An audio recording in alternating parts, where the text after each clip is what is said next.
వినపడుతుంది. ఓకే ఓకేనండి.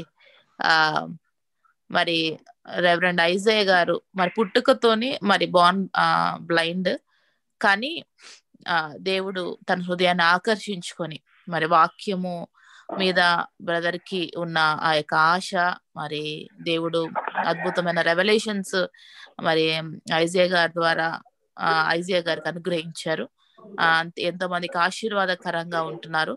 దేవుని పరిచర్యలో అనేకులకు ఆశీర్వాదకరంగా ఉంటున్నారు. ముఖ్యంగా రెండవ రాకడ గురించిన మర్మాలు మరి ఎన్నో మరి దేవుడు తనకు అనుగ్రహించారు.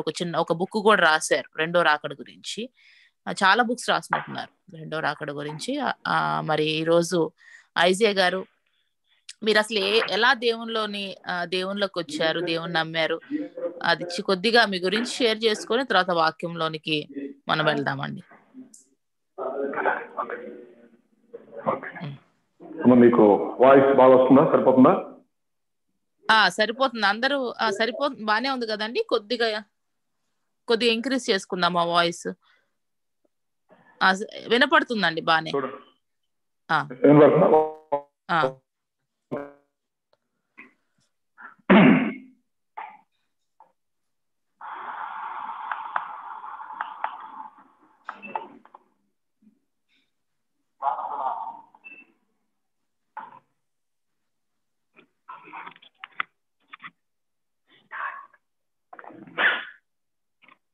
క్రీస్తునందు ప్రియులారా,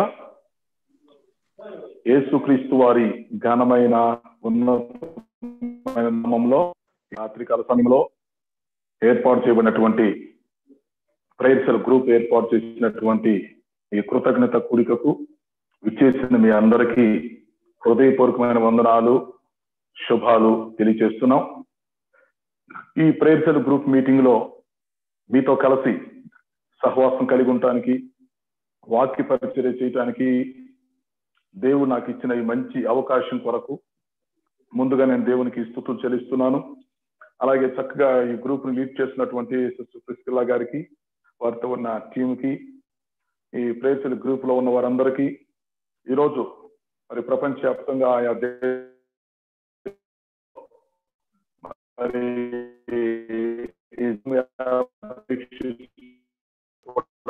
నేను శుభాస్తున్నాను. మీ ప్రార్థనలో మా కుటుంబం కోసం ప్రార్థన చేయండి.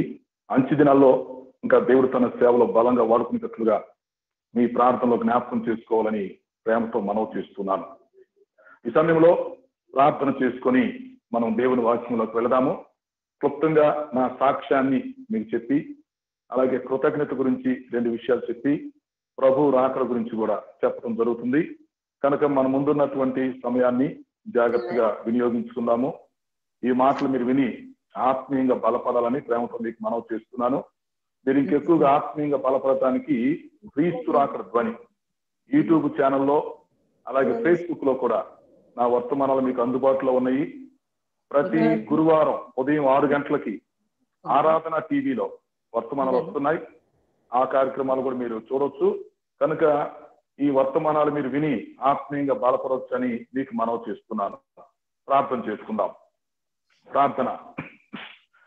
పరిశుద్ధుడైన మా తండ్రి, జీవాధిపతి, మీ ఘనమైన పాదాలకు స్తుతి స్తోత్రము చెల్లిస్తున్నాము. ఈ రాత్రికాల సమయంలో అమెరికాలోను ఆయా దేశాల్లో ఉండి ఈ ప్రేయర్ సెల్ గ్రూప్ ద్వారా మీ వాక్యమును వింటున్నటువంటి ప్రియ ప్రేక్షకులు ఒక్కొక్కరిని మీరు దీవించమని మనవి చేస్తున్నాము. ఈ సమయంలో యేసుక్రీస్తు రెండవ రాకడలో సంఘం ఎలా ఎత్తబడబోతుందో మేము నేర్చుకోబోతుండగా మీరు బోధకులై మాకు బోధ చేయమని మనవి చేస్తున్నాం. మీ దాసుని నన్ను బలపరిచి వాడుకోండి. రక్షణ లేని వారికి రక్షణ దయచేయండి.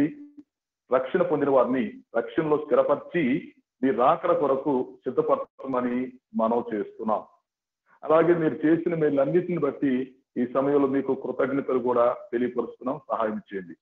మాకు అవసరమైన సందేశం దయచేసి మీరే మహిమ పొందమని యేసు పరిశుద్ధ నామంలో అడుగుచున్నాను తండ్రి. ఆమేన్. ప్రియులారా, మంచిది. ఈ ప్రేయర్ సెల్ గ్రూప్ లో పాల్గొన్న మీ అందరికి మరోసారి శుభాలు తెలియపరుస్తున్నాం. ఈ సమయంలో మరి 3 విషయాలు మీతో పంచుకోబోతున్నాను. మొదటి విషయం క్లుప్తంగా నా సాక్ష్యం చెప్తాను. రెండవది మరి ఈరోజు ప్రత్యేకంగా సందర్భం కృతజ్ఞత కూడిక కనుక దేవుడు ఈ సంవత్సర కాలం అంతా మనల్ని కాపాడి మన జీవితంలో ఎన్నో మేళ్లు చేశారు.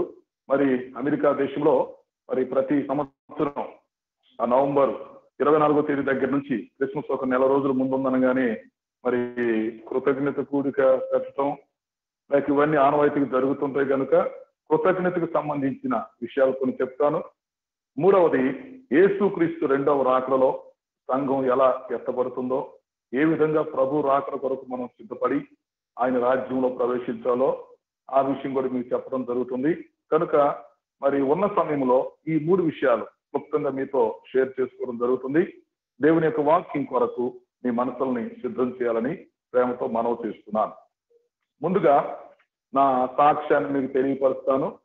నా పేరు ఐజయ్య. నేను మరి పుట్టినప్పటి నుంచే అంధుడుగా పుట్టడం జరిగింది.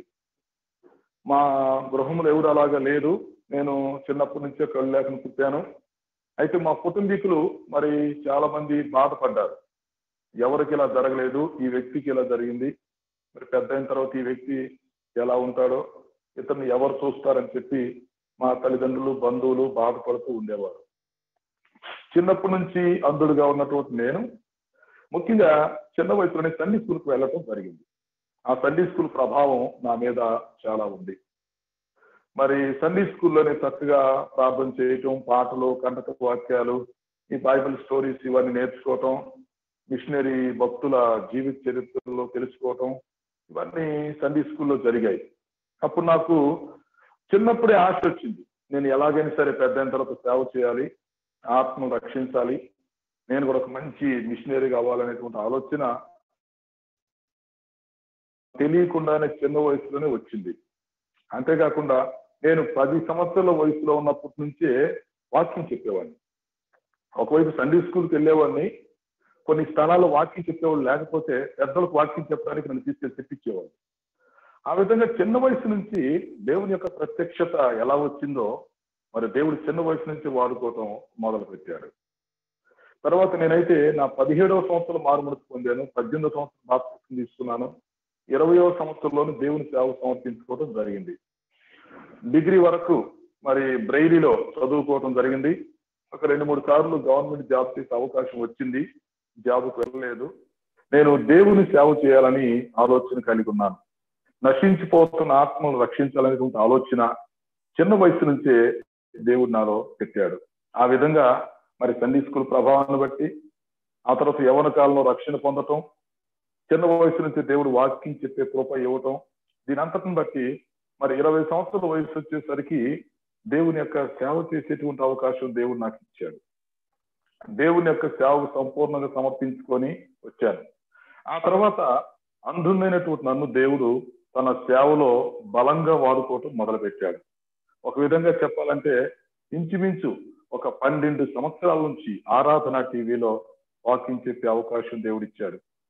నేను యవనస్తుడుగా ఉన్నప్పటి నుంచే గ్రామాల్లోకి వెళ్ళి సువార్త చెప్పేవాడిని.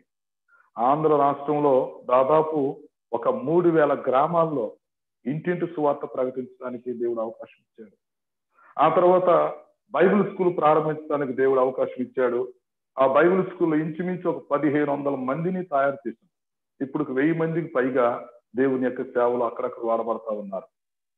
ఇవన్నీ ఎందుకు చెప్తుందంటే ఒక అంధుడుగా ఉన్నటువంటి నన్ను దేవుడు తన సేవ కొరకు పిలుచుకొని మరి చిన్న వయసులోనే రక్షించుకొని వాక్య ప్రత్యక్షతను ఇచ్చి మరి దేవుని యొక్క వాక్యం ప్రకటించడానికి ఘనంగా తన పరిచర్యలో వాడుకుంటున్నాడు. ఆ తర్వాత రెండవ రాకడ గురించి చెప్పే కృప దేవుడు నాకు ఇచ్చాడు. చక్కగా తెలుగులో రెండవ రాకడ సువార్తను ప్రకటిస్తూ లక్షలాది మంది ప్రజల్ని దేవుని వైపు తిప్పడానికి దేవుడు కృప ఇచ్చాడు. ప్రియమైన వారులారా, ఒక అంధుడుగా ఉన్నటువంటి నన్ను దేవుడు ఈ విధంగా తన సేవలో వాడుకుంటున్నప్పుడు మరి ఒకసారి మీరు ఆలోచించండి. దేవుడు మీకు చక్కగా అన్ని అవకాశాలు బాగా ఇచ్చాడు, అన్ని అవయవాలు మీకు బాగానే ఉన్నాయి. మరి మీలో కొన్ని తలంతులు ఉండొచ్చు, జ్ఞానం ఉండొచ్చు, చేతిలో డబ్బులు ఉండొచ్చు. కానీ దేవుని దగ్గర నుంచి మనం ఏం పొందుకుంటున్నామని కాకుండా అసలు దేవుని కొరకు మనం ఏం చేస్తున్నాం? హల్లెలూయా.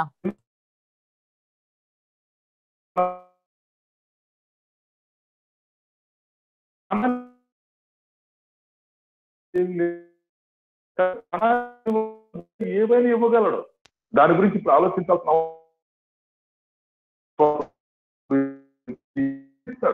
ప్రాణమే పెట్టినప్పుడు ఈ ఇవ్వటం ఆశ్చర్యం ఉంది. కానీ మనము నా సాక్ష్యం ద్వారా అది మనందరినీ ఒక లెక్కలు పొందాలని ఆశ. మనం అందరం రక్షణ పొందిన తర్వాత దేవుడు చేసిన మేలు చేసినప్పుడు దేవుని కొరకు మనం ఏం చేస్తున్నాం, లేక ఆత్మ రక్షించుకోవడానికి దేవుని రాజ్య విస్తరణ కోసం మనం ఏం చేస్తున్నాం అనేది మనం ఆలోచించుకోవాలి. నేనైతే చిన్న వయసు నుంచి అందరూ ఉన్నప్పుడు నేను ఎంతో బాధపడుతూ వచ్చాను. ఇప్పుడు కూడా ఇతరుల మీద ఆధారపడాల్సిన పరిస్థితి వచ్చినప్పుడు కొన్నిసార్లు బాధ అనిపించింది. అయితే దేవుడు రక్షించుకున్నాడు, తన సేవలో వాడుకుంటున్నాడు, తనకు మహిమ చేసుకొచ్చుకుంటున్నాడు. కనుక నన్ను వాడుకున్న దేవుడు మీలో ఎవరినైనా వాడుకోవడానికి సమర్థుడు అని చెప్పడానికి కూడా నేను సంతోషిస్తున్నాను. కనుక ప్రతి ఒక్కరు కూడా మనం సువార్త ప్రకటించే వారిగా ఉండాలి. ప్రభు రాకడ కొరకు మనం సిద్ధపడుతూ ఇతరులను సిద్ధపరిచే వారిగా ఉండాలి. మొత్తానికి ఆ విధంగా చిన్న వయసులో ప్రభువు నన్ను రక్షించుకొని సేవ కొరకు పిలుచుకొని ప్రస్తుతం తన యొక్క సేవలో నన్ను వాడుకుంటున్నాడు. నా కోసం మీరు ప్రార్థన చేయాలని ప్రేమతో మీకు మనవి చేస్తున్నాను. ఇక కృతజ్ఞత విషయం ఈరోజు ప్రత్యేకంగా కృతజ్ఞత కూడికగా ఆ సందర్భంలో మరి ప్రేరితుల గ్రూప్ లో ఏర్పాటు చేయడం, మిమ్మల్ని అందరినీ శిష్యుగా ఆహ్వానించడం జరిగింది. కృతజ్ఞత గమనించాలి. మనం కృతజ్ఞతలు చెల్లించాలని ఎలాగూ చేయటం అనేది మరి యేసు క్రీస్తు నందు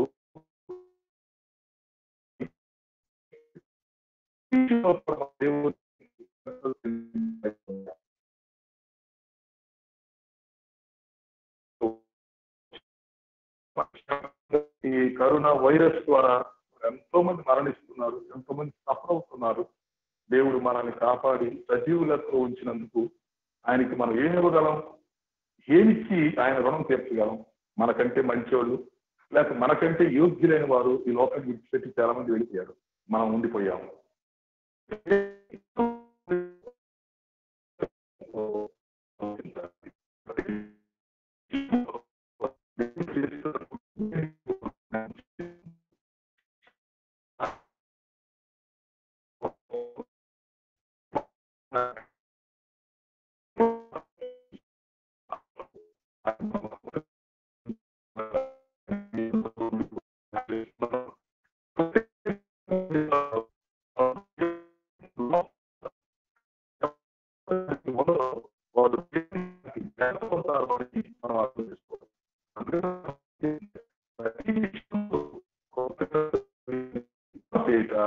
యేసుక్రీస్తు నందు మీ విషయంలో దేవుని చిత్తం అని వాక్యం చెప్తుంది. అంటే మనం కృతజ్ఞత చెల్లించడం అనేది దేవుని చిత్తం అయి ఉంది. మన కృతజ్ఞతను బట్టి దేవుడు సంతోషించేవాడుగా ఉంటాడు. కాబట్టి ప్రియమైన వాళ్ళారా, దేవుడు చేసినటువంటి ప్రతి మేలుని జ్ఞాపకం చేసుకుంటూ ఆయనకి మనం కృతజ్ఞతలు చెల్లించే వారిగా ఉండాలి, ఆయన్ని ఆరాధించే వారిగా ఉండాలి. కృతజ్ఞత ద్వారా ఆయనకి మనం లోబడి ఆయన యొక్క వాక్యానుసారంగా జీవించే వారిగా మనం ఉండాలి. కాబట్టి ఒకవైపు నా సాక్ష్యాన్ని బట్టి మీరు బలపరచబడాలని నేను ఆశిస్తున్నాను. రెండవది, కృతజ్ఞత సందర్భాన్ని మీరు అర్థం చేసుకొని మనం ప్రతి ఒక్కరం కూడా అన్ని విషయాల్లో హృదయపూర్వకంగా ఆయనకి కృతజ్ఞతలు చెల్లించే వారిగా మనం ఉండాలి. ఇక మూడవ విషయాన్ని మరి క్లుప్తంగా ఈ సందేశాన్ని మీకు అందిస్తాం. యేసుక్రీస్తు రెండవ రాకడలో మరి సంఘం ఎత్తబడటం. యేసుక్రీస్తు రెండవ రాకడ వచ్చినప్పుడు సంఘం ఎలా ఎత్తబడుతుంది? ఎత్తబడే సంఘంలో మనం ఏ విధంగా సిద్ధపాటు కలిగి ఉండాలి? ఏ విధంగా మనం ప్రభువును కలుసుకోవాలి? ఈ విషయాలు మనం ఆలోచించాలి. ఒకసారి ప్రకటన గ్రంథంలో 1:7 మనం చూస్తే, ప్రకటన గ్రంథం 1:7 ఇదిగో ఆయన మేఘారూఢుడై వచ్చుతున్నారు, ప్రతి నేత్రము ఆయనను చూచును, ఆయనను పొడిచిన వారు చూస్తారు, భూజనులు ఆయన చూసి రొమ్ము కొట్టుకుంటారు, అవును ఆమేన్ అని వాక్యం చెప్తుంది. అంటే ఇదిగో ఆయన త్వరగా వస్తున్నాను అని ప్రభువు తెలియపరుస్తున్నాడు. ఇక్కడ ఒక విషయాన్ని గమనించండి. యేసుక్రీస్తు రెండవ రాకడ గురించి మనం ఆలోచించేటప్పుడు మనం కన్ఫ్యూజ్ అవ్వకుండా ఉండాలంటే, ప్రకటన గ్రంథం సులభంగా మనకు అర్థం అవ్వాలంటే, ఒక అవగాహన కలిగి ఉండాలంటే, యేసుక్రీస్తు రెండవ రాకడను 2 దశలుగా మనం విభజించాలి, 2 parts గా. ఒకటి రహస్య రాకడ, రెండవది బహిరంగ రాకడ. ఈ 2 పదాలు రాకడలో 2 దశలు ఉంటున్నాయి. ఒకటి రహస్య రాకడ, 2 బహిరంగ రాకడ. ఈ రెండిటికి మధ్యలో 7 సంవత్సరాలు గ్యాప్ ఉంది. ఇప్పుడు యేసుక్రీస్తు వారు రెండవ రాకల్లో 2 సార్లు రావడం ఎందుకు? ఒకసారి వస్తే సరిపోతుంది కదా. ఆయన మొదటి రాకల్లో వచ్చాడు, మానవ జాతిని రక్షించి వెళ్ళిపోయాడు, రక్షణ ప్రణాళిక ఏర్పాటు చేశాడు, సంఘాన్ని స్థాపించి వెళ్ళాడు. ఓకే, యేసుక్రీస్తు మొదటి రాకడలో వచ్చినప్పుడు రక్షకుడుగా వచ్చి వెళ్ళాడు, కేవలం ఆయన రక్షకుడుగా వచ్చాడు. అయితే ఇప్పుడు రెండవ రాకడలో యేసుక్రీస్తు రక్షకుడుగా రావటం లేదు, ప్రభువుగా వస్తున్నాడు. రాజులకు రాజుగా, ప్రభువులకు ప్రభువుగా ఈ లోకానికి రాబోతున్నాడు. అయితే ఈ రెండవ రాకడలో వచ్చేటప్పుడు కూడా ఆయన 2 దశలుగా రావడానికి ప్రణాళిక ఏర్పాటు చేస్తున్నాడు. అందులో మొదట వచ్చేదాన్ని రహస్య రాకడ అంటారు, తర్వాత వచ్చేదాన్ని బహిరంగ రాకడ అంటారు. ఈ రెండింటి గురించి మనకు కొంచెం వివరంగా తెలిసి ఉండాలి. ఈ రెండింటికి మధ్య ఉన్న భేదం మనకు తెలిసి ఉండాలి. రహస్య రాకలో ఏమి జరుగుతుంది, బహిరంగ రాకలో ఏం జరుగుతుంది, క్లుప్తంగా మనం అర్థం చేసుకోవాలి.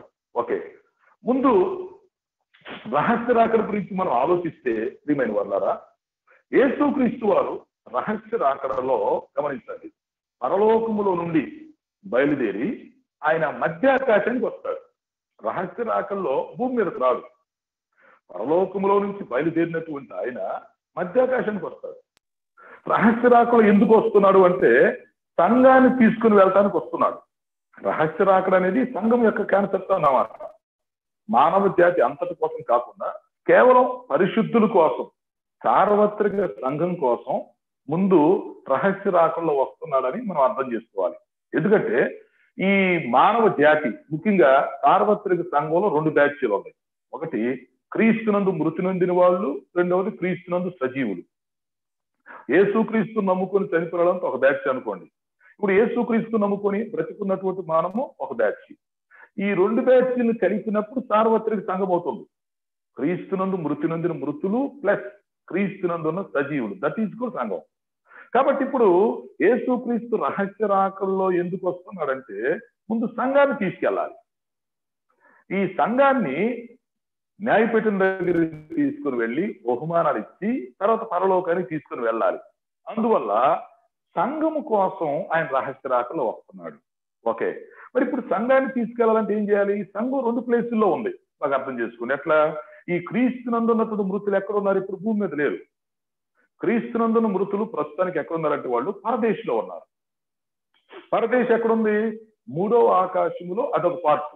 3వ ఆకాశం చాలా విశాలమైంది, అందులో పరదేశం ఒక పార్ట్. కాబట్టి ఇప్పుడు యేసుక్రీస్తు నమ్ముకొని చనిపోయిన వాళ్ళంతా, ఎవరైతే చక్కగా రక్షణ పొంది బాప్తిసం తీసుకొని పరిశుద్ధాత్మ వరాన్ని పొందుకొని చక్కగా భక్తి చేస్తూ వాక్యానుసారంగా జీవిస్తూ చనిపోయారో, వీళ్ళంతా ఈ 3వ ఆకాశంలో పరదేశంలో ఉన్నారు. క్రీస్తునందున మృతులేమో పరదేశంలో ఉన్నారు. క్రీస్తు నమ్ముకున్న సజీవులైనటువంటి మనం ఎక్కడున్నాం? శరీరంతో భూమి మీద ఉన్నాం. మరి ఇప్పుడు 2 గ్రూపులు అయినాయి సంఘం. క్రీస్తునందున మృతులు పరదేశంలో ఉన్నారు, క్రీస్తునందున సజీవులమైనటువంటి మనం భూమి మీద ఉన్నాం. ఇప్పుడు యేసుక్రీస్తు వారు ఏం చేయాలి?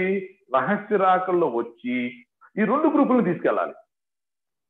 2 గ్రూపులను తీసుకుని వెళ్ళి సార్వత్రిక సంఘాన్ని పరలోకం చేర్చాలి. కాబట్టి ఇప్పుడు ఏం జరిగిద్దంటే, మీరు ఆలోచిస్తే, రెండవ రాకల్లో ముందు రహస్య రాకల్లో వస్తాడు సంఘాన్ని తీసుకుని వెళ్ళటానికి. ఓకే, ఈ రహస్య రాకలు ఎలా వస్తాడు ఆ విషయాన్ని ఇప్పుడు మనం ఆలోచించాలి. యేసుక్రీస్తు వారు పరలోకంలో నుంచి బయలుదేరి మొదట 3వ ఆకాశంలోకి వస్తాడు. ఎందుకంటే ఇప్పుడు మనం భూమి మీద నుంచి పైకి చూస్తే 3 ఆకాశాలు ఉన్నట్టుగా మనం అర్థం చేసుకోవాలి. మొదటి ఆకాశాన్ని వాయుమండలం అని పిలుస్తాం, రెండవ ఆకాశాన్ని నక్షత్ర మండలం అని పిలుస్తాం, 3వ ఆకాశాన్ని అదృశ్య మండలం అని పిలుస్తారు. 3 ఆకాశాలు ఉన్నాయి. ఈ 2వ ఆకాశాన్ని మధ్య ఆకాశాన్ని పిలుస్తాం. అయితే ఇప్పుడు పరలోకం ఎక్కడుంది? ఈ పరదేశ్కి 3వ ఆకాశానికి పైన ఉంది పరలోకం. అందువల్ల ఇప్పుడు యేసుక్రీస్తు రహస్య రాకల్లో వచ్చినప్పుడు ఏం చేస్తాడు? పరలోకంలో నుంచి బయలుదేరి ముందు 3వ ఆకాశానికి వస్తాడు. ఎందుకంటే పై నుంచి వచ్చినప్పుడు ఫస్ట్ అదే కదా వస్తుంది. ఆ 3వ ఆకాశంలోకి వచ్చినప్పుడు 3వ ఆకాశంలో ఒక పార్ట్ ఏంటంటే పరదేశం ఉంది. అక్కడ ఒక గది లాంటిది అనుకోండి. ఈ మూడవ ఆకాశములో పరదేశంలోకి వచ్చినప్పుడు అక్కడికి వచ్చి ఆర్భటించి భూ అని బోర ధ్వనించినప్పుడు, ఎప్పుడైతే ఆయన మూడవ ఆకాశంలోకి వచ్చి బోర ధ్వనిస్తారో అప్పుడు ఆ పరదేశు ఖాళీ అయిపోతుంది, పరదేశు తెరవబడుతుంది. ఎప్పుడైతే పరదేశు తెరవబడుతుందో వెంటనే ఇక్కడ సమాధులు తెరవబడతాయి. ఈ పరదేశు తెరవబడినప్పుడు, సమాధులు తెరవబడినప్పుడు క్రీస్తునందున మృతులు మొత్తం కొన్ని లక్షల సంఖ్యలో, కోట్ల సంఖ్యలో బ్రతుకుతారు వాళ్ళు. అప్పుడు వాళ్ళు అక్షయ శరీరాలు ధరించుకొని బయటకు వచ్చేస్తారు. బాగా అర్థం చేసుకోండి. యేసు క్రీస్తు పరలోకంలో నుంచి దిగొస్తున్నప్పుడు ముందు మూడో ఆకాశం వస్తుంది, అక్కడ పరదేశం ఉంది. అక్కడ ప్రభు బోరు ఊదినప్పుడు ఈ పరదేశంలో ఉన్నటువంటి క్రీస్తునందున మృతులు మొత్తం బయటకు వచ్చేస్తారు. వాళ్ళు బ్రతుకుతారు, సమాధులు తెరవబడతాయి, బయటకు వచ్చేస్తారు. అప్పుడు వీళ్ళు అక్షయ శరీరాలు ధరించుకొని ఒక సమూహంలాగా ఉంటారు. అప్పుడు యేసుక్రీస్తు వారు ఏం చేస్తాడు? మూడవ ఆకాశంలో నుంచి రెండవ ఆకాశంలోకి వచ్చే ముందు ఈ మూడవ ఆకాశంలో పరదేశంలో ఉన్నటువంటి క్రీస్తునందు ఉన్నటువంటి మృతులని వారందరూ కలుపుకుంటారు. బ్యాచ్ వాళ్ళంతా బ్రతికారు, వాళ్ళకి అక్షయ శరీరాలు వచ్చేస్తాయి. ఆ క్రీస్తునందున మృతులందరినీ వెంట పెట్టుకొని రెండవ ఆకాశంలోకి దిగొస్తాం. మనం మధ్యాకాశం అని పిలుస్తాం. నాకు అర్థమైంది కదా? యేసుక్రీస్తు తన రహస్య రాకడలో మూడో ఆకాశంలో ఉన్నటువంటి మృతులను వెంట పెట్టుకొని రెండో ఆకాశానికి వస్తాడు. ఆ మధ్యాకాశానికి వచ్చి ఆర్భటించి బోర ఊదినప్పుడు ఏం జరుగుతుందంటే, భూలోకంలో ఉన్నటువంటి సజీవులైనటువంటి మనం యేసుక్రీస్తు నమ్ముకొని ఎవరైతే మనం బ్రతికి ఆ సమయాన్ని సజీవులుగా మనమందరం యేసుక్రీస్తు మధ్యాకాశానికి వచ్చి బోర ఊదిన వెంటనే ఒక రెప్పపాటులో మనం మార్పు చెందుతాం. ఎట్లాగ మనం మార్పు చెందుతామంటే, ఆల్రెడీ మనం రక్షణ పొంది ఉంటాం కనుక, బాప్తిసం తీసుకుని ఉంటాం, పరిశుద్ధంగా జీవిస్తూ ఉంటాం కనుక పరిశుద్ధాత్మ దేవుడు మనలో నివసిస్తూ ఉంటాడు అన్నమాట. పరిశుద్ధాత్ముడు మనలో నివసించకపోతే మనం రక్షణ తర్వాత బాప్తిసం తీసుకున్నాక పరిశుద్ధాత్మను వరాన్ని పొందుకుంటాం. పరిశుద్ధాత్మ దేవుడు మనలో నివసిస్తుంటాడు. ఎప్పుడైతే యేసు మధ్యాకాశానికి వచ్చేస్తారు ఆయనతో పాటు, ఆయన బోధిని వెంట ఏమి జరుగుతుంటే మనలో పరిశుద్ధాత్మ ఉంటాడు కనుక ఆ బోర శబ్దాన్ని మనం వింటాం. భూమి మీద ఉన్న వాళ్ళందరికీ ఆ బోర శబ్దం వినపడదు. ఎవరైతే రక్షణ పొంది ఎవరిలో అయితే పరిశుద్ధాత్మ నివసిస్తున్నాడో వారు మాత్రం ఆ బోర శబ్దాన్ని వినగలుగుతారు. కాబట్టి అక్కడ మధ్యాకాశంలో బోర ఊదిన వెంటనే ఎవరిలో అయితే పరిశుద్ధాత్ముడు నివసిస్తున్నాడో వాళ్ళు ఆ బోర శబ్దాన్ని వింటారు. ఆ బోర శబ్దాన్ని వినిన వెంటనే రెప్పపాటులో మనం మార్పు చెందుతాం. పరిశుద్ధాత్ముడు మనలో ఉంటాడు, బోర శబ్దాన్ని మనం వింటాము, రెప్పపాటులో మనం మార్పు చెంది మట్టి శరీరాలకు బదులు మహిమ శరీరాలు ధరించుకుంటాం. అప్పుడు ఈ మట్టి శరీరాలకు అవసరం ఉండదు, ఈ రక్త మాంసాలతో పని లేదు. ఆల్రెడీ మనలో పరిశుద్ధాత్మ ఉంటున్నాడు. అక్కడ బోర శబ్దం వినిన వెంటనే ఈ బోర శబ్దాన్ని బట్టి పరిశుద్ధాత్మ శక్తితో రెప్పపాటులో మనం మార్పు చెందుతాం. కొన్ని కోట్ల మంది ఒకేసారి మార్పు చెంది మనం మహిమ శరీరాలు ధరించుకుంటాం. అప్పుడు పరిశుద్ధాత్మ దేవుడు ఏం చేస్తాడు? ఆల్రెడీ పరిశుద్ధాత్మ మనలో నివసిస్తున్నాడు కనుక ఆ బోర ఊదిన వెంటనే ఒక్కసారి పైకి లేపుస్తాడు ఆయన. యేసుక్రీస్తు వారు ఏ విధంగా అయితే ఆరోహణంలో వెళ్ళిపోయాడో అదే ప్రకారం పరిశుద్ధాత్మ కూడా ఆరోహణం వెళ్ళిపోతాడు ఆ బోర శబ్దానికి. ఆయన ఆరోహణమైనప్పుడు ఎవరెవరిలో పరిశుద్ధాత్మ నివసిస్తున్నాడో వారందరూ ఆయనతో పాటు ఏకకాలంలో ఒక్క వ్యక్తి వెళ్ళిపోయినట్టుగా ఆయనతో పాటు అందరం కలిసి వెళ్ళిపోతారు. పరిశుద్ధాత్మ ఆరోహణం వెళ్ళిపోతాడు. ఆ పరిశుద్ధాత్మ వెళ్ళే టయానికి ఎవరెవరిలో పరిశుద్ధాత్మ ఉన్నాడు, ఎన్ని లక్షల మందిలో ఎన్ని కోట్ల మందిలో పరిశుద్ధాత్మ ఉంటాడో వాళ్ళందరూ కూడా ఆత్మతో పాటు ఒకేసారి మనం లేచి వెళ్ళిపోతాం. ఒక్క వ్యక్తి లేచినట్టుగా మనం అందరం ఒక్కసారిగా లేచి మహిమ శరీరాలు ధరించుకొని పరిశుద్ధాత్మతో కలిసి మనం వెళ్ళిపోతాం. ఇది సింపుల్ గా చెప్పాలంటే ఒక ఫ్లైట్ తీసుకోండి. ఇప్పుడు ఈ ఫ్లైట్ లో ఒక 400 మంది ఎక్కారు అనుకోండి, మనం లోపలికి వెళ్తాం, లోపల చక్కగా సీట్ లో కూర్చుంటాం, అయిపోయింది. ఈ లోపు ఏం చేస్తాడు? డోర్ క్లోజ్ చేసేస్తాడు, అయిపోతుంది. ఈ లోపు ఈ పైలట్ ఏం చేస్తాడు? ఫ్లైట్ ని తీసుకుని వెళ్ళిపోతాడు. తను ఎక్కడికి తీసుకుని వెళ్ళాలనుకుంటున్నాడో అక్కడికి ఫ్లైట్ ని తీసుకుని వెళ్ళిపోతాడు. అప్పుడేం జరుగుతుంది? మనకు తెలియకుండానే ఫ్లైట్ తో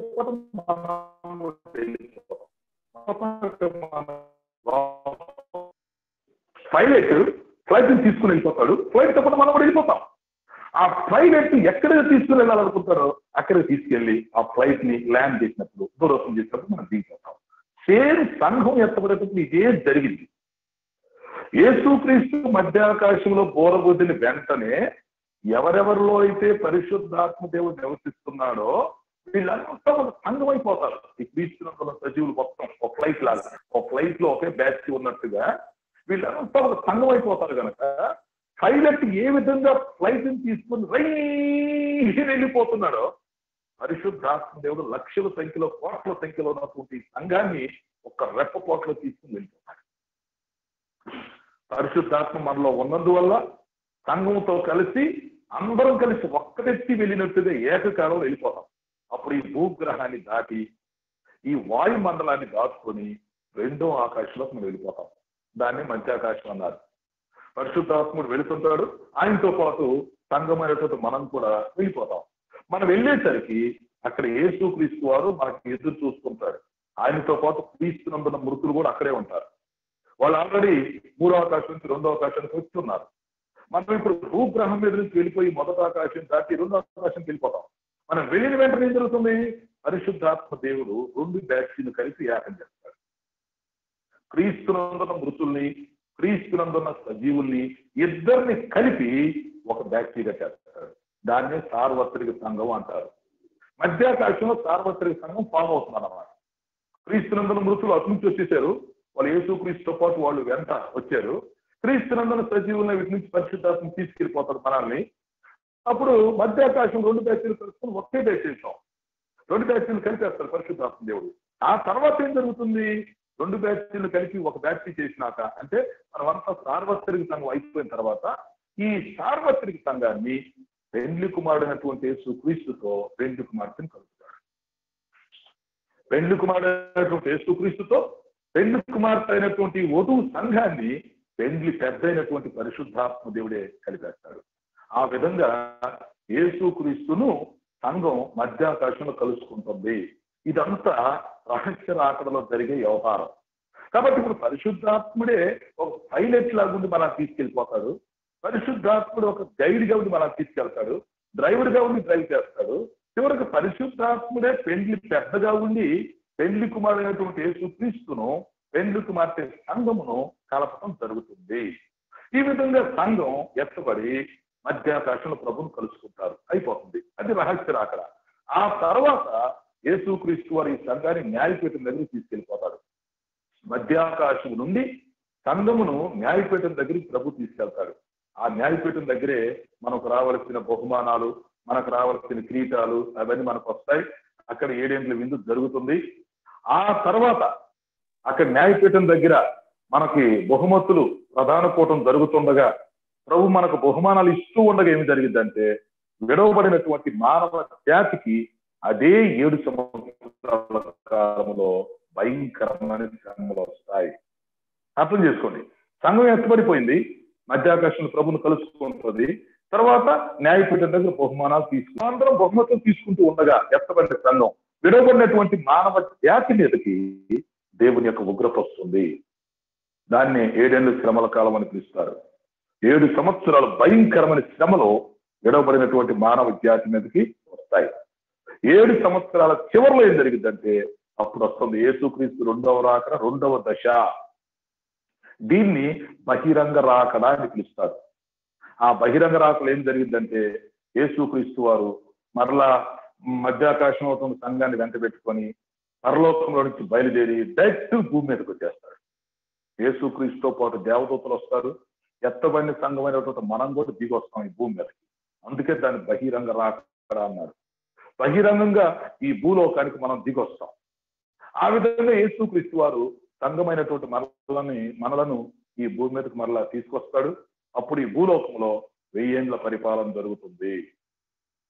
ఇదే భూమి మీద యేసుక్రీస్తుతో కలిసి 1000 సంవత్సరాలు మనం పరిపాలన చేస్తాం. అది మనం గుర్తుంచుకోవాలి. 1000 ఏళ్ల పరిపాలన అయిపోయిన తర్వాత సంఘము ఎత్తబడి పరలోకానికి చేరుకుంటుంది. సంఘము నూతన సృష్టిలో ప్రవేశిస్తుంది. ఈ భూమి మీద ఉన్నటువంటి మానవ జాతికి తీర్పు జరుగుతుంది. తీర్పు అయిపోయిన తర్వాత వీళ్ళు నిత్య నరకానికి, అగ్నిగుండానికి వెళ్ళిపోతారు. ఈ విధంగా సింపుల్ గా ఈ ప్రపంచ భవిష్యత్తును గురించి మనం అర్థం చేసుకోవాలి. యేసుక్రీస్తు రెండవ రాకడను గురించి మనం అర్థం చేసుకోవాలి. ఈ ప్రపంచ భవిష్యత్తులో యేసుక్రీస్తు రెండవ రాకడ పాత్ర అనేటువంటి గ్రంథంలో దాదాపు ఇవన్నీ ఒక 40 అంశాలుగా వరుసగా వాటిని రాయటం జరిగింది. అవి మన తెలుగు ప్రజలకు ఎంతగానో సహాయపడుతున్నాయి. ఎన్నో వారి మనసులో ఉన్న డౌట్స్ క్లియర్ అయిపోతున్నాయి. రెండవ రాకడ గురించి ఒక మంచి అవగాహన, క్లారిటీ వాళ్ళు కలిగి ఉండగలుగుతున్నారు. కాబట్టి ప్రియమైనటువంటి దేవుని పిల్లలారా, ఇక్కడ మనం అర్థం చేసుకోవాల్సిన విషయం ఏంటంటే యేసు రెండవ అనగానే మనకు పదాలు బహిరంగ రాకడలో ఆయన మధ్యాకాశానికి వస్తున్నాడు, తీసుకుని వెళ్ళిపోతాడు. ఆ తర్వాత ఈ కాలం, ఈ 7 సంవత్సరాల కాలంలో ఎత్తబడిన సంఘానికి 7 ఏళ్ల విందు. ఎత్తబడిన సంఘం న్యాయపీఠం దగ్గర బహుమానాలు తీసుకుంటుంది. ఎవరికి రావాల్సిన ప్రతిఫలాన్ని దేవుడు వాళ్ళకి ఇస్తాడు. విడవబడినటువంటి మానవ జాతికి, విడిచిపెట్టబడినటువంటి గుంపుకు 7 సంవత్సరాలు శ్రమ చేసుకోవాలి. ఓకే, 7 సంవత్సరాల చివరిలో అప్పుడు వచ్చింది అన్నమాట బహిరంగ రాక. యేసుక్రీస్తు భూలోకానికి రావటం, ఈ ప్రపంచం మొత్తాన్ని ఆయన స్వాధీనం చేసుకోవడం, ఈ ప్రపంచాన్ని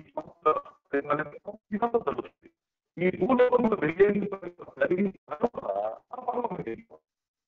అప్పుడు మనం నూతన సృష్టిలో ప్రవేశిస్తాం, నిత్యత్వంలో ప్రవేశిస్తాం. ఈ విడవబడినటువంటి మానవ జాతి మొత్తానికి వాళ్ళకి ధవళ సింహాసనం దగ్గర తీర్పు జరుగుతుంది. ఆ తీర్పు అయిపోయిన తర్వాత వీళ్ళు నిత్య నరకానికి, అగ్నిగుండానికి వెళ్ళిపోతారు. చివరికి ఏం జరుగుతుంది?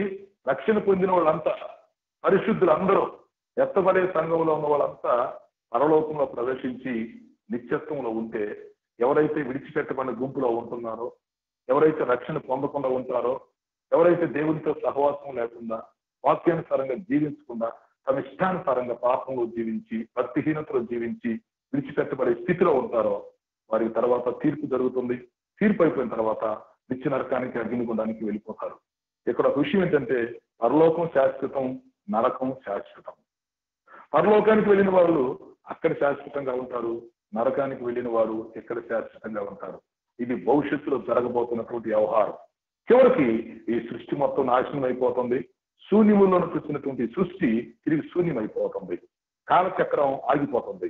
కాలం నిత్యత్వంలో ప్రారంభమై తిరిగి నిత్యత్వంలో కలిసిపోతుంది అన్నమాట. నిత్యత్వంలో ప్రారంభమైంది కాలం, తిరిగి నిత్యత్వంలో కలిసిపోతుంది. ఇక కాలచక్రం ఆగిపోయి మానవ జాతి చరిత్ర ముగించబడి ఈ యుగం సమాప్తం అయిపోయి ఈ సృష్టి మొత్తం శూన్యంలోకి వెళ్ళిపోతుంది. పరిశుద్ధులు నూతన సృష్టిలో ఉంటారు, పాపులు నిత్య నరకంలో, అగ్నిగుండంలో ఉంటారు. ఈ విషయాలని మనం అర్థం చేసుకొని ప్రభు రాకడ కొరకు మనం సిద్ధపడుతూ మనం ఇతరులను సిద్ధపరిచే స్థితిలో ఉండాలి. ఒకవేళ మనం రక్షణ పొందకపోతే ముందు మనం రక్షణ పొందాలి. ఇదే మిక్కిలి అనుకూల సమయం, ఇదే రక్షణ దినమని వాక్యం సెలవిస్తుంది. కాబట్టి రక్షణ పొందనట్లయితే మనం తప్పనిసరిగా యేసుక్రీస్తుని అంగీకరించి రక్షణ పొందేవారిగా ఉండాలి. ఆల్రెడీ మనం రక్షణ పొందినటువంటి విశ్వాసులం అయితే రక్షణ పొందేమని తృప్తిపడటం కాదు, కానీ ప్రభు రాకడ కొరకు మనం సిద్ధపాటు కలిగి ఉండాలి. ప్రభు ఏ సమయంలో వచ్చినా, ఏ సమయంలో బోర ఊదినా, ఎప్పుడు సంఘం ఎత్తబడినా, ఎత్తబడే సంఘానికి మనం సిద్ధపాటు కలిగి ఉండాలి. అంతేకాదు ఒకవైపు వారం కూడా ఆయన రాకడ కొరకు మంచి దినాల్లో, దినాల్లో ఉండాలి. దేవుని మనం భయభక్తులు జీవించి ఆయన వచ్చినప్పుడు మనం ఎత్తపడి సంఘంలో ఆ పర్వత దర్శనంలో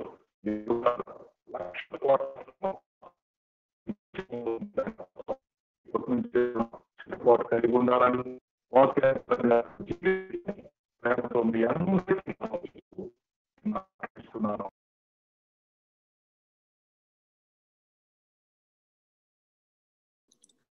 డిస్కనెక్ట్ అయినట్టున్నారు ఒక నిమిషం.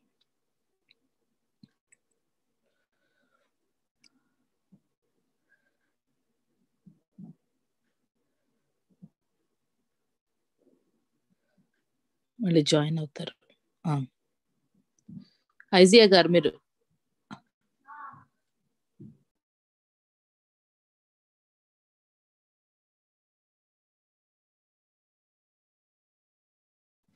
ఐజయ్ గారు మీరు మ్యూట్ లోకి వెళ్ళిపోయారండి, అన్మ్యూట్ చేసుకోండి. ఇప్పుడు సో ప్రియమైన వారు గమనించండి,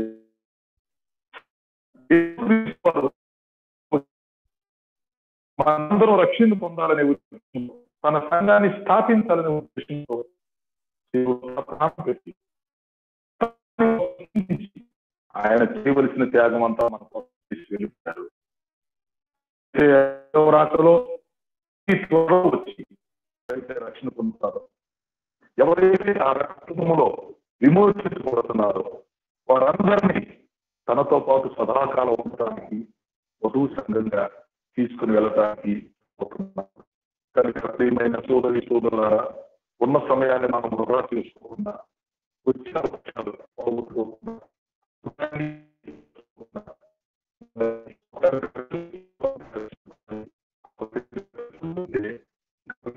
లోటుపాట్లు ఉంటే వాటిని తీసేసుకొని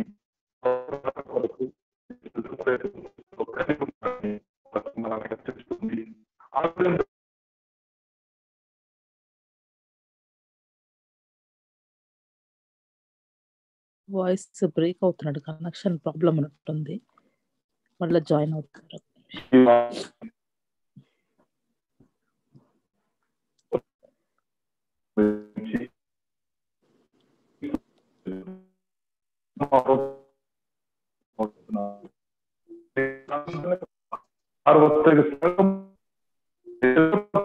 చేస్తున్నాం ఆయన కాదు కనుక, ఇక్కడ మేము యాత్రికులు కనుక మీ రాజ్యం కొరకు మీ రాకడ కొరకు మమ్మల్ని మనం చేస్తున్నాం తండ్రి. ప్రేక్షకులందరినీ మీరు దర్శించుకొని మనం చేస్తున్నాం ఆయన, మీరు మహిమ తెచ్చుకోమని యేసు పరిశుద్ధ నామములో అడుగుతున్నాను తండ్రి. ఆమేన్.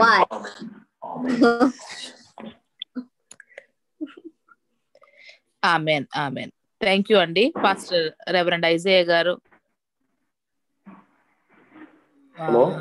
కొద్దిగా నెట్ ప్రాబ్లం ఉన్నట్టుంది, మధ్యలో కొద్దిగా మీ వాయిసెస్ బ్రేక్ అవుతా ఉన్నాయి. ఎవరికైనా ఏదైనా క్వశ్చన్స్ ఉంటే అడగొచ్చండి పాస్టర్ గారిని. మీకు ఏమైనా క్వశ్చన్స్ ఉంటే రెండో రాకడ గురించి మీరు ఎవరైనా అడగాలనుకుంటే అడగొచ్చు. పాస్టర్ గారు, ఇప్పుడు ప్రస్తుతం ఉన్న పరిస్థితుల్లో మీకు ఎంత త్వరలో దేవుని యొక్క మరి సంఘం ఎత్తబడడం ఉంటది అనుకుంటున్నారండి? Okay okay, very good question. ప్రభు రాకడ గురించి మనం ఆలోచించాల్సిన విషయం ఏంటంటే, ఈ రాకడ గుర్తులు రాకడ సూచనలన్నింటినీ మనం చూస్తున్నప్పుడు మనం త్వరలో వస్తాడు అని మనం అర్థం చేసుకోవాలి. దీనికి మనం సంవత్సరాలు లెక్క పెట్టలేం, అలా చెప్పడం కూడా కరెక్ట్ కాదు. ఎందుకంటే మత్తయి సువార్త 24:36 ఏం చెప్పారంటే, ఆ దినమును గురించి ఆ గడియను గురించి భూలోకములోని ఏ మనుషుడికి తెలియదు, పరలోకంలో దేవదూతలకు కూడా తెలియదు, తండ్రికి మాత్రమే తెలుసు అన్నాడు.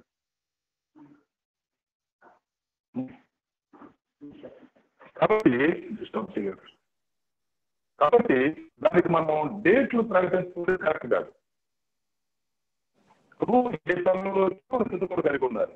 కాకపోతే రాకడ గుర్తు ఇప్పుడు జరుగుతుంది, త్వరగా వస్తున్నట్టుగా ఆలోచించుకోవాలి.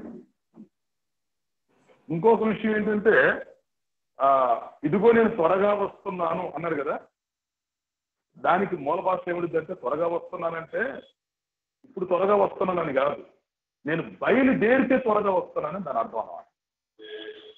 అంటే ఆయన బయలుదేరితే ఒక క్షణంలో వచ్చేస్తానని.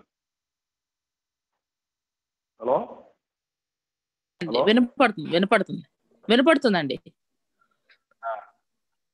ఓకే, సో ఇదిగో నేను త్వరగా వస్తున్నాను అంటే ఇప్పుడు ఆయన వస్తా దారిలో ఉన్నాడని కాదు, నేను బయలుదేరినంటే ఒక క్షణంలో వచ్చేస్తానండి.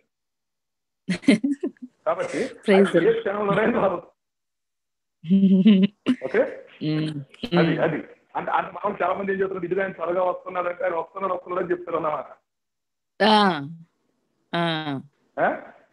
అవునండి, అంటే ఆయన యేసులోకి వచ్చేస్తున్నాడు, యేసులో వస్తున్నాడని బోధిస్తారు.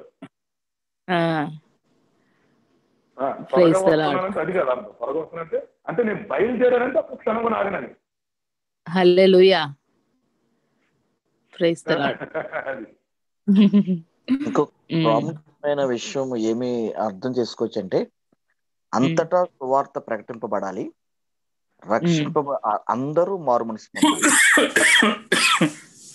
అంతటా ప్రకటింపబడాలి అనే విషయంలో ఇంకా ఏయుఏ 57 దేశాలు కానివ్వండి, 73 ముస్లిం దేశాలు కానివ్వండి, ఇంకా నార్త్ ఇండియాలో ఉద్యమం కానీ ఆలోచన చేస్తే రక్షణ పొందని వేల ప్రజలు భారతదేశంలో ఉన్నారు. ప్రాముఖ్యంగా సకల జనులకు సువార్త అందింపబడడం అనేది ప్రధానమైన గుర్తు. ప్రభు రాకటికి అతి ప్రాముఖ్యమైన గుర్తు సకల జనులకు సువార్త అందింపబడాలి, సంఘంలోకి వచ్చిన వారందరూ మారుమనసు పొందాలి, సంఘ కన్యక సంపూర్ణంగా సిద్ధపడాలి. ఇది రాకటికి చాలా ప్రాముఖ్యమైన గుర్తు. అది మనం అర్థం చేసుకున్న ప్రాముఖ్యత. అందుకనే ప్రభు రాకడ కంటే మన పోకడ చాలా సమీపమని సిద్ధపాటు ఆయుధపడడం చాలా ప్రాముఖ్యం. అవునండి. ఇంకోటి ఐజయా గారు, ఇక నుండి ప్రభు నందు మృతి పొందిన వారు ధన్యులు అని ఒక వాక్యం ఉంటది కదండి. అంటే దాని భావం ఏంటండి?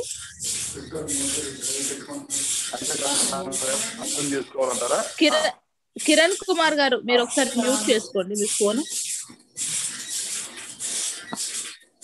రూత్ సిస్టర్ నాకు కో-హోస్ట్ ఇవ్వండి.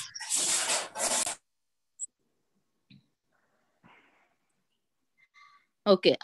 ఐజయా గారు, ఇక నుండి ప్రభు నందు మృతి పొందిన వారు ధన్యులని ఉంటది కదా ప్రకటనలో ఒక వాక్యము.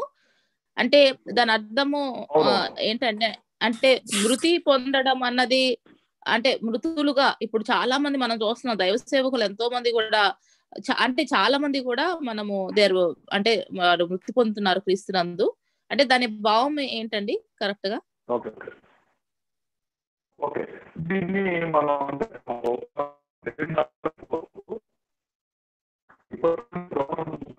ధన్యులు అన్నప్పుడు దీన్ని మనం ఆల్రెడీ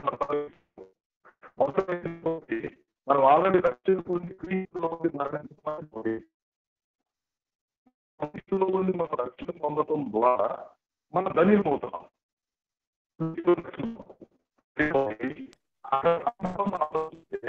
అది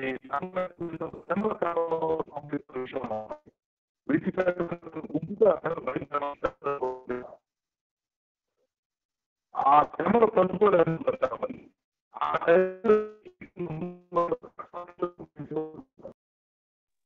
బ్రదర్ ఒకసారి కనెక్షన్ అది నెట్ ఏదో ప్రాబ్లం ఉన్నట్టుంది పాస్టర్ గారికి. ఓకే, పాస్టర్ మన ఎం గేబ్రియల్ గారు, మీరు ఎక్కడి నుంచి అండి జాయిన్ అవుతున్నారు? Welcome to prayer line, our prayer line Odisha. నేను ఒరిస్సా రాయగఢ్ నుంచి కనెక్ట్ అయ్యానండి. మీరు అడిగిన ఒకసారి వివరణ ఇవ్వచ్చు అంటారా? ఇవ్వండి తప్పకుండా.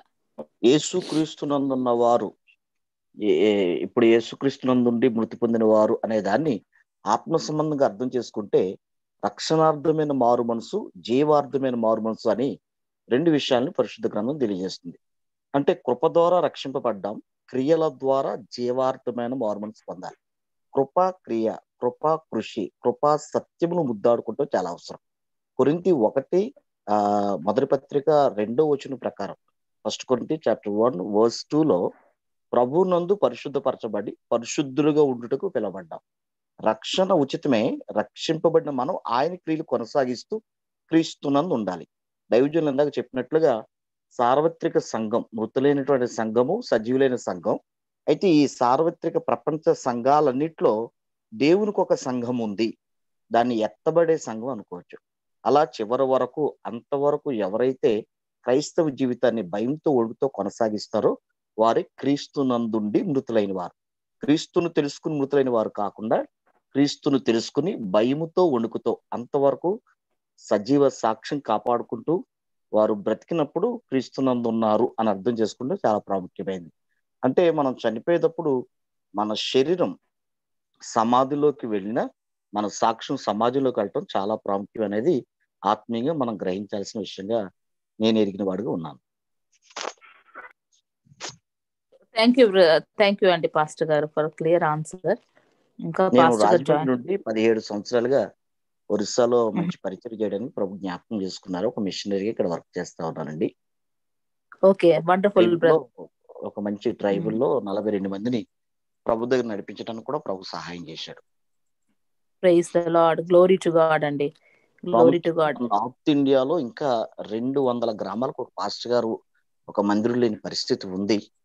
ఇందాక తల్లి గారు కమలా సిస్టర్ గారు చెప్పినట్లుగా సేవాభారత్ మంచి పరిచయం చేస్తా ఉంది. ఇంకా కొన్ని సంస్థలు పరిచయం చేస్తున్నాయి. సౌత్ లో ఉన్న జీవం అభిషేకం కూడా నార్త్ లోకి రావాలి.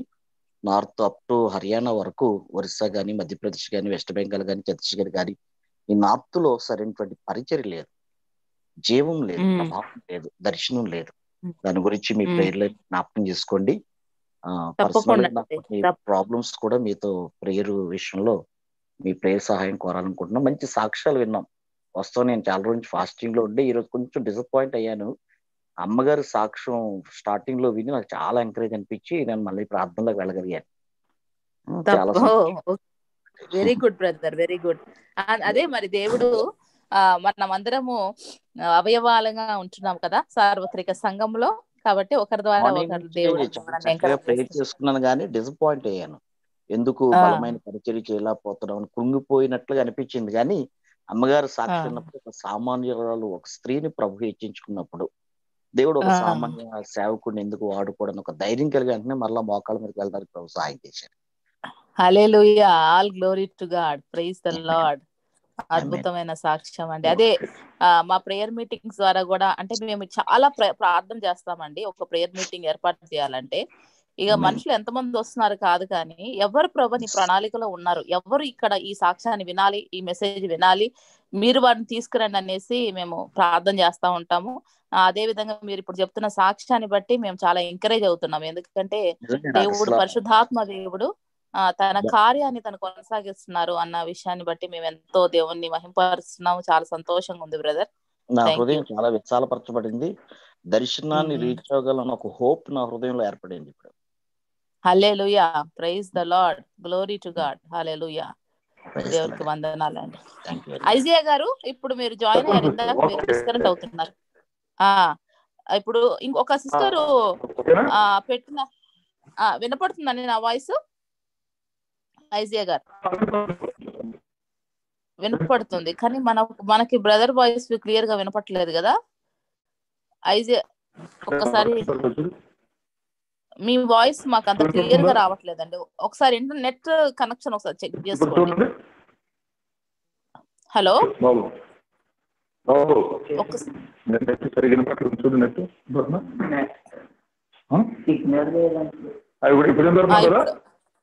ఇప్పుడు వినపడుతుంది, ఇప్పుడు వినపడుతుంది.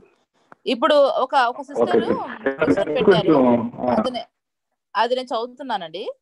What happens to the left behind people, what happens to the left behind people on the earth who realize that for their sins, these are the people who heard about Jesus before and are not born again when Holy Spirit was on the earth. Now after Jesus comes on the earth and after 1,000 years of reign, what happens to those who left behind repented people? Will they be taken back with Jesus? అంటే విడవబడిన వాళ్ళు, విడవబడిన తర్వాత వాడు మారు మనసు పొందితే, వారు మనసు పొందినప్పుడు వాళ్ళ పరిస్థితి ఏంటి, వాళ్ళకి ఎట్లా ఉంటది అన్నది. Very good question. ఇక్కడ విషయం ఏంటంటే, కష్టపడేటప్పుడు రక్షణ పొందిన వాళ్ళు దేవుడితో చేర్చబడుతున్నాం, మనం కృపతో రక్షించబడుతున్నాం. ఎఫెసీ పత్రిక 2:8 ప్రకారం మీరు కృప ద్వారా విశ్వాసం వలన రక్షించబడితే, ఇది మీ వలన కలిగినది కాదు, దేవుని వరమే అంటాడు. అంటే ఇప్పుడు ప్రస్తుతానికి మనం దేవుని కృపతో రక్షించబడుతున్నాం. దేవుని కృప మన విశ్వాసం. ఇప్పుడు మన యేసుక్రీస్తుని అంగీకరించి మారుమనసు పొంది మరి పరిశుద్ధంగా జీవించడంలో ఇప్పుడు రక్షించబడుతున్నాం. సంఘం ఎత్తబడిన తర్వాత ఏం జరుగుతుందంటే, సర్వ కాలంలో ఒక వ్యక్తి రక్షణ పొందాలంటే తనకు తాను మూల్యం చెల్లించుకోవాల్సి వస్తుంది. లాజిక్ ఉంది. ఇప్పుడు మన పక్షంగా క్రీస్తు మూల్యం చెల్లిస్తున్నాడు. ఇప్పుడు ఎవరైతే రక్షణ పొందుతున్నామో మనందరి పక్షంగా క్రీస్తు మూల్యం చెల్లించబట్టి మనం రక్షణ పొందుతున్నాం. సంఘం ఎత్తబడిన తర్వాత ఏం జరుగుతుందంటే, మన కోసం మన మూల్యం చెల్లించుకోవాలంటే ఆ శ్రమలో నిలబడాలి, హతసాక్షులుగా మరణించుకోవాలి. కనుక ఆ టైంలో అంత్యక్రీస్తుని ఎదిరించి ఈ 662 ముద్ర వేయించుకోకుండా ఈ శ్రమల్లో ఉండి ఎవరైతే మరి హతసాక్షులుగా మరణించడానికి కూడా ఇష్టపడి ఆ విధంగా మూల్యం చెల్లిస్తారో అప్పుడు ఒక రక్షణ కలుగుతుంది. అందుకని దీన్ని కృపయుగం అన్నారు అన్నమాట. ఇప్పుడు కృప అప్పుడు అసలు కృప అన్నదానికి వాల్యూ అప్పుడు మనకు బాగా తెలుస్తుంది అనుకుంటాండి. Very good. ఎందుకంటే కృపాకాలం అంటే చాలా మందికి అర్థం కావట్లేదు, అప్పుడు వాల్యూ బాగా తెలుస్తుంది అనుకుంటా. అర్థం కావట్లేదు, అది బాగా. Very good. Praise the Lord. నిజంగా అండి దేవుడు కృప మనము అంటే ఎప్పుడు నా విషయంలో కూడా అంటే అందరి విషయాలు అదే సాక్ష్యం ఉంటది. ఎందుకంటే ఇప్పుడు మనం నిలబడగలుగుతున్నామంటే దేవుడు మనల్ని ఎంత సపోర్ట్ చేస్తున్నాడు, వెనకాల నుంచి ఎంతగా మనల్ని ప్రోత్సహిస్తున్నారు. మన పరిచర్యలో కానీ, మనం వేసే ప్రతి అడుగులో గాని, మన బలహీనతల్లో గాని దేవుడు ఏ విధంగా మరి ఒక ప్రధాన యాజకుడుగా ఆయన మన పక్షాన ఆయన మరి ప్రార్థిస్తూ మన పాపాలు క్షమిస్తూ మన బలహీనతలు సహిస్తూ తన కృపను ఏ విధంగా విస్తరింపజేస్తున్నారన్న విషయాన్ని మనం నిజంగా అసలు అర్థం చేసుకోలేము. అసలు అంత సపోర్ట్ ఇవ్వబట్టే మనం ఈ దినాన్ని మనం నిలబడగలుగుతున్నాం. దేవుని పరిచర్యలో గాని, దేవుని యొక్క సువార్త ప్రకటించడంలో గాని, దేవుని కొరకు నిలబడడంలో మరి ఒక విశ్వాసిగా గాని. కాబట్టి అది కేవలం ఆయన కృప ఎంత గొప్పదన్న విషయాన్ని మనం తెలుసుకోబోతున్నాం. ఆ పరలోక రాజ్యంలో ఇంకా బాగా మనకు అర్థమవుతబోతుంది. దేవునికి వందనాలు. ఇంకేమన్నా ఉన్నాయండి? ప్రేమిలాడండి. మరి అంటే పరిశుద్ధాత్మ దేవుడు పైలట్ లాగా అందరి విశ్వాసుల్ని తీసుకొని మధ్యాకాశంలోకి వెళ్ళిన తర్వాత ఈ విడవబడ్డ లోకంలో ఇంకా పరిశుద్ధాత్మ దేవుడు పూర్తిగా ఉండకుండా వెళ్ళిపోతాడంటారా బ్రదర్? రైట్. అంటే ఏమవుతుంది, పరిశుద్ధ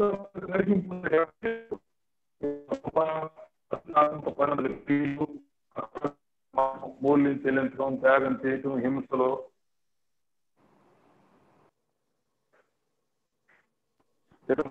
మూల్యం చెల్లించుకోవాలన్నమాట. వాయిస్ బ్రేక్ అవుతుంది బ్రదర్, అర్థం కావట్లేదు. అంటే పరిశుద్ధాత్మ దేవుడు ఇంకా భూమి మీద పరిచర్య అంటూ ఇంకేం ఉండదా బ్రదర్ ఇప్పుడు విడబడి 7 ఏళ్ల శ్రమల కాలంలో?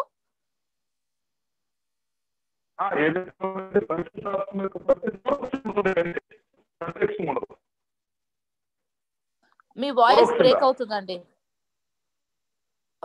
మళ్ళీ చెప్పండి. నెట్ బాగా ప్రాబ్లం ఉంది ఇక్కడ, సిగ్నల్. మళ్ళీ చెప్పండి. యొక్క పాత్ర వినపడుతుందా? వినపడుతుందండి. పరిశుద్ధాత్మ యొక్క పాత్ర సంఘం ఎత్తబడిన తర్వాత పరోక్షంగా కనిపిస్తుంది. అంటే పాత నిబంధన కాలంలో ఎలాగైతే పరిశుద్ధాత్మ పాత్ర ఉందో అలా కనిపించింది. అంటే ఇప్పుడు ఒక విషయం ఉండాలి. పాత నిబంధనలో పరిశుద్ధాత్మ భూమి మీద లేడు, వచ్చి వెళ్ళేవాడు.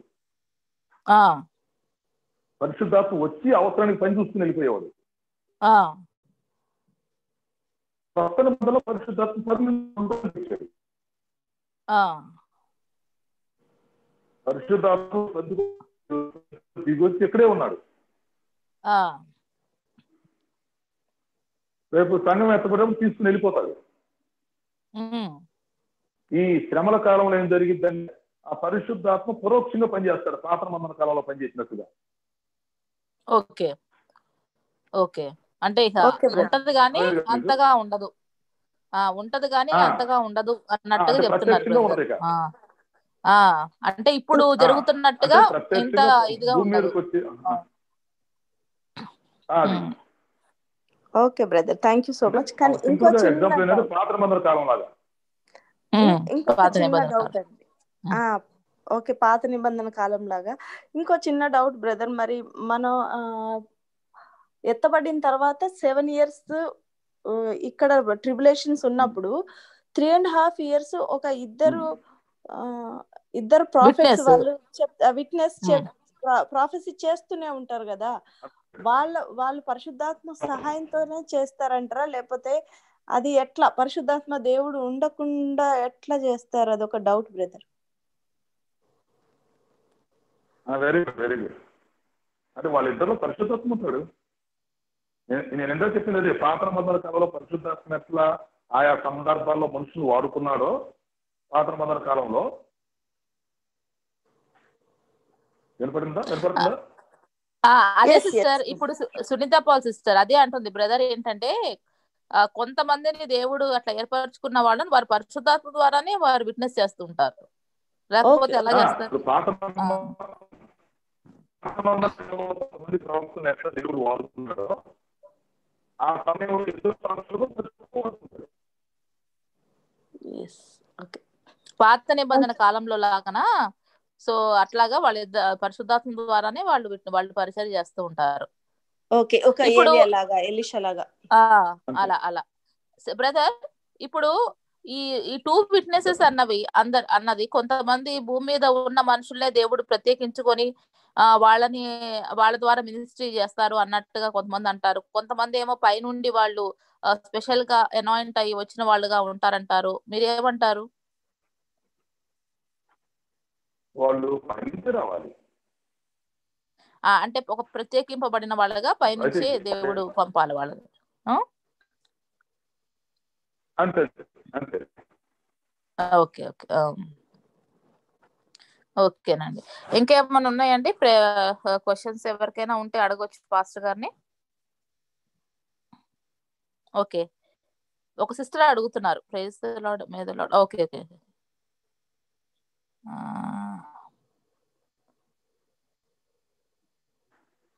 ఓకే యా, ఇంకేమైనా ఉన్నాయండి క్వశ్చన్స్? ఎవరైనా లైన్ లో ఉన్న వాళ్ళకి ఏమైనా ఉంటే అడగొచ్చు పాస్టర్ గారిని.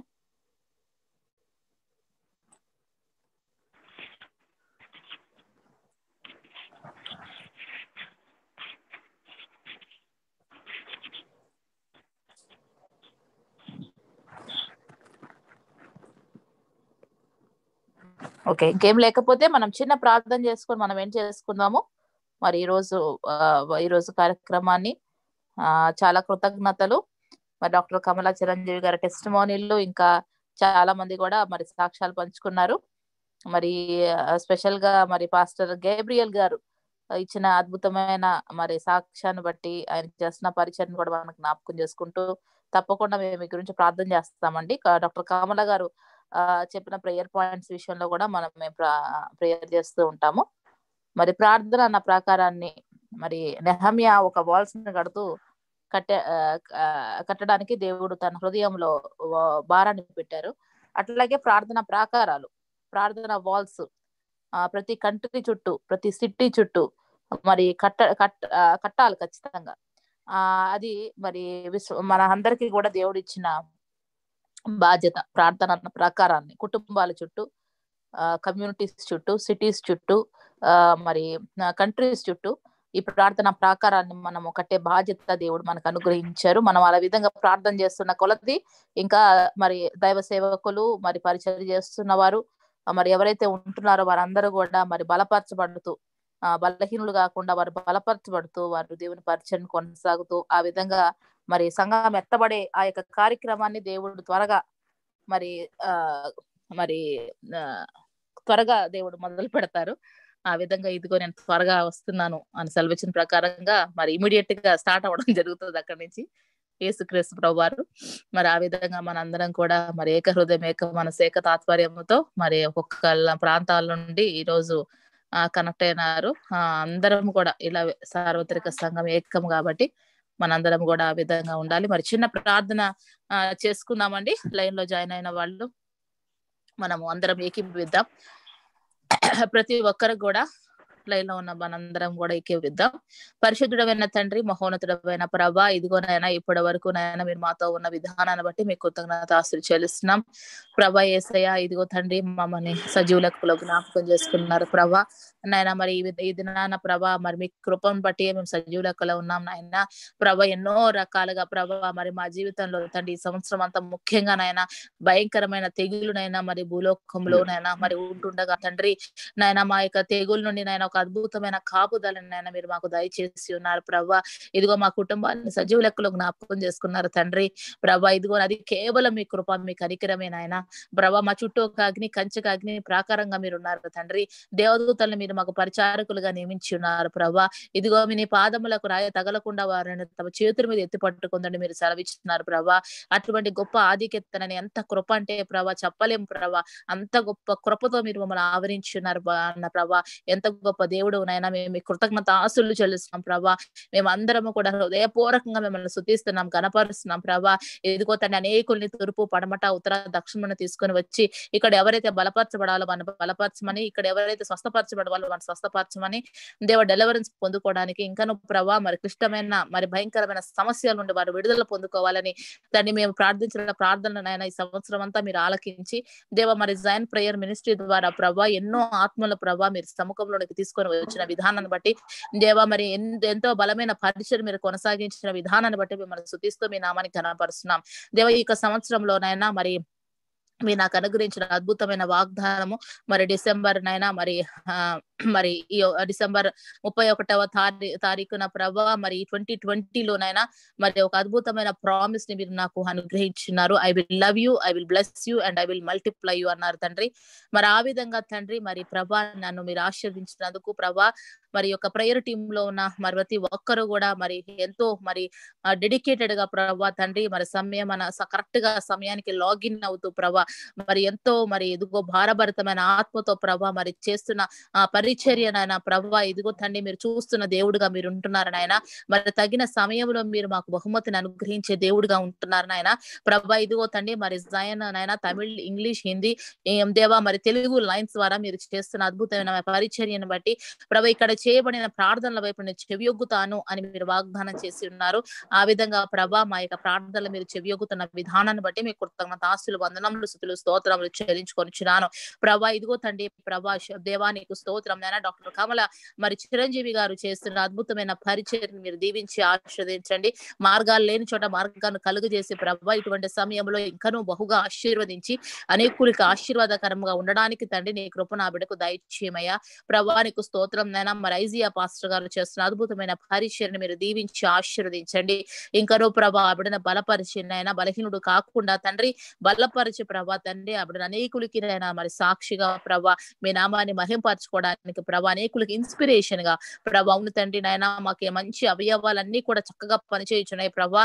మరి దేవా మరి ఆ బిడ్డ తండ్రి మరి దేవా మరి కన్ను నాయన మరి కనపడకపోయినప్పటికీ ఎటువంటి నిరాశ చెందక నాయన ఆ బిడ్డ తండ్రి నాయన ఇవ్వాలి నా కొరకు ప్రాణం పెట్టిన ఏసీయకు నేను ఏమి ఇవ్వాలని ప్రభా తండ్రి తన జీవిత కాలం అంతా కూడా తన జీవితాన్ని మీకు సమర్పించుకొని మీ పరిచర్య చేస్తుండగా దేవా మరి నీ కృపను బట్టి ఆ బిడ్డని మీరు బలపరిచి ప్రభా ఇంకనూ నైనా గొప్ప గొప్ప మర్మములు ఆ బిడ్డకు తెలిపినైనా స్పష్టంగా నీ వాక్యాన్ని ఉచ్చరించు జ్ఞానమును దేవా బిడ్డకు మీరు అనుగ్రహించవలసిందిగా తన కుటుంబాన్ని మీరు ఆశీర్వదించవలసిందిగా మిమ్మల్ని వేడుకొని ప్రార్థిస్తున్నాం.